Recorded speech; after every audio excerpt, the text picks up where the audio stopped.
네, 안녕하십니까. 저는 3기 때부터 활동 중인 5기 자치기획분과장 이효원입니다. 우선 이번 여름 캠프에서 운영진으로 강연을 할 수 있게 되어 영광이며 오늘같이 더운 날 귀한 시간을 내어 행사에 참석해 주셔서 감사합니다.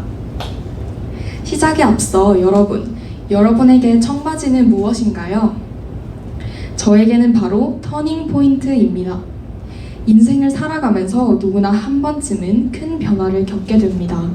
그것이 때로는 많이 힘들고 지치는 부분일 수도 있지만 그것을 극복하는 과정에서 또 그것을 어떻게 극복하느냐에 따라 우리는 큰 성장을 거두기도 하죠. 저는 이러한 깨달음을 얻기까지 꽤 긴 여정을 걸어왔는데요.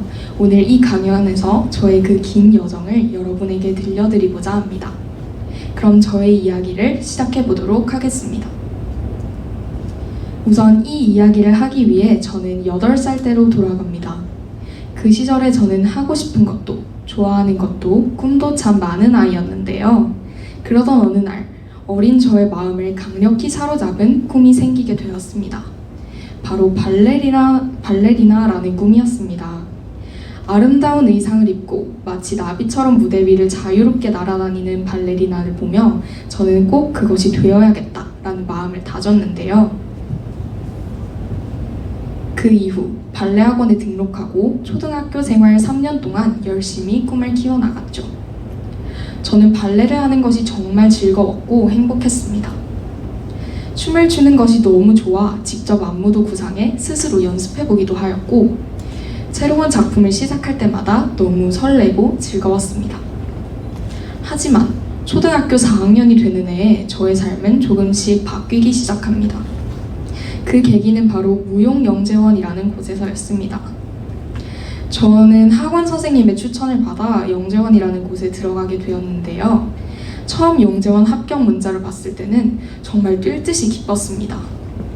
아, 이제 더 많은 친구들과 춤을 출 수 있겠구나. 설 기회가 더 많아지겠지? 등등. 그 당시 저는 부푼 기대와 설렘을 안고 영재원에 들어갔습니다. 하지만 그곳은 저의 기대와는 사뭇 달랐습니다. 자유롭게 춤을 추는 것이 좋고 즐거워서 발레를 해온 저와는 조금 달리 그곳에는 어릴 때부터 혹독한 훈련을 받아 뛰어난 실력을 갖춘 친구들과 어려운 능력을 능숙하게 구사하는 친구들이 정말 많았습니다.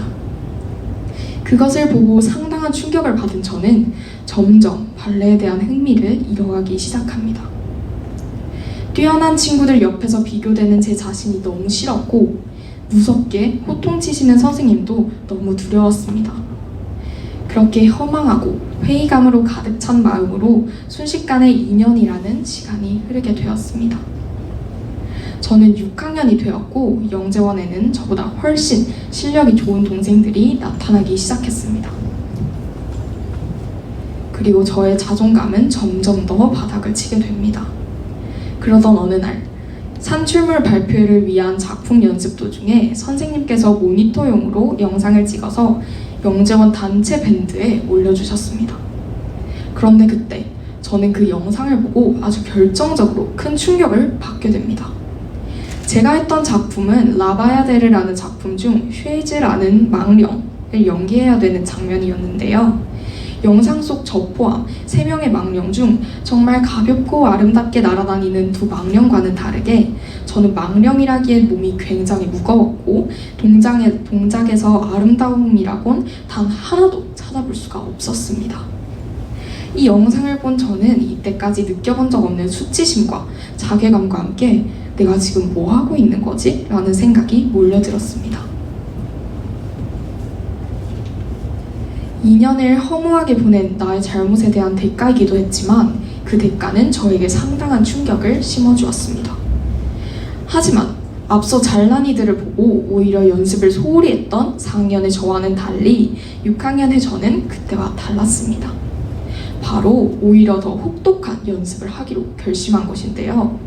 저는 지금도 이 시기에 인생에서 가장 열심히 살았다고 장담할 수 있을 만큼 6학년의 저는 뼈를 갈아 연습하기 시작합니다. 그때 그때의 저를 조금 회상해보자면 매일 저녁 단호박 한 조각 또는 두부 네 조각 정도를 먹은 후 5시간 학원에서 레슨을 받고 집에 돌아오는 길에 모래주머니 2kg를 찬 후 줄넘기 2000개를 뛰고 22층인 집까지 계단으로 2번 왕복하는 삶을 매일같이 보냈습니다. 그런 삶을 6개월 정도 반복한 저는 거의 8kg가량을 감량하였고 실력도 훨씬 늘어 센터까지 진출하게 되었습니다.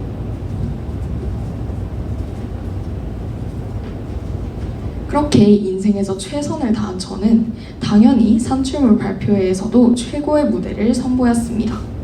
하지만 정상을 찍었던 실력과는 별개로 저의 마음은 더욱 힘들어져 갔습니다. 왜인지 모르게 최선을 다할수록 불안감은 배로 늘더라고요. 그리고 너무 무리했던 탓인지 머리를 감을 때면 정말 무서울 정도로 머리카락이 많이 빠졌습니다. 가끔 이렇게까지 했는데 실력이 늘지 않으면 어떡하지? 등의 생각과 이것이 정말 나의 길이 아니면 어떡하지? 등의 생각이 들기도 하였죠.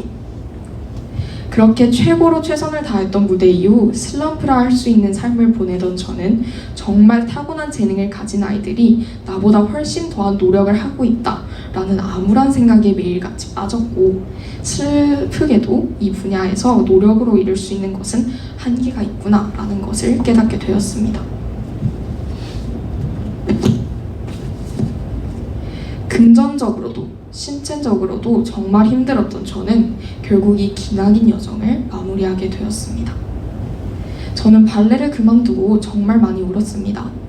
온 세상이 발레뿐이었던 저는 발레가 사라진 마음의 공허함을 눈물로 채울 수밖에 없었던 것입니다.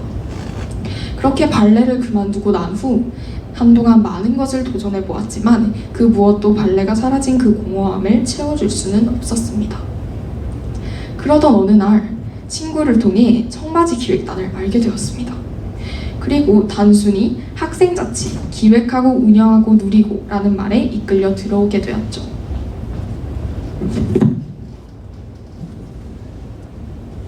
행사를 가는 것이 왜인지 모르게 두려웠지만 용기를 내어 참석하였고 서로 소통하고 의지하고 배우며 성장해 나가는 이곳을 보며 이곳이 나의 공허함을 채워줄 수도 있겠다라는 생각을 하였습니다. 그리고 그 후 저는 열심히 활동에 참여 후 4기 때 중등부단장에 출마를 하여 당선되게 됩니다.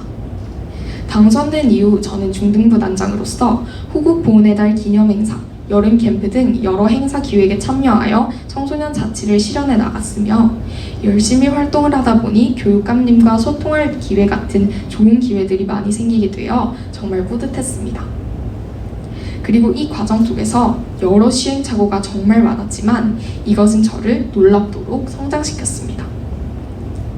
그렇게 저는 중등부단장으로서 자치활동을 하며 정말 많은 것을 알아갔으며 나의 의견과 생각을 직접 실현해 볼 기회도 있었고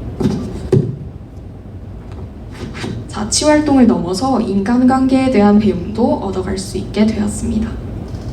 또 그것을 통해 세상을 바라보는 시야 또한 넓힐 수 있었습니다.